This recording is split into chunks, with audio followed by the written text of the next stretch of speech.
يا أرحم الراحمين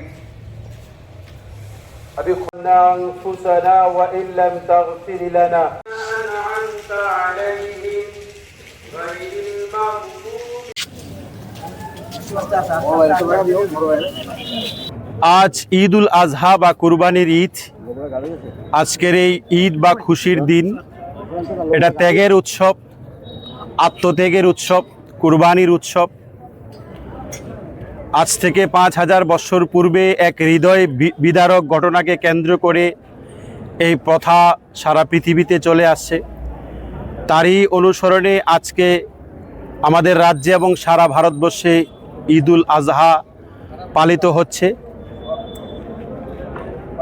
একটি পশু কুরবানি এবং স্যাক্রিফাইসের মাধ্যমে প্রত্যেকটা মানুষ তার নিজের অন্তরে যত অসৎ চিন্তাধারা এবং দৃষ্টিভঙ্গি আছে, এই সবগুলিকে স্যাক্রিফাইস এবং বিসর্জন করাই হলো আজকের এই উৎসবের মূল উদ্দেশ্য।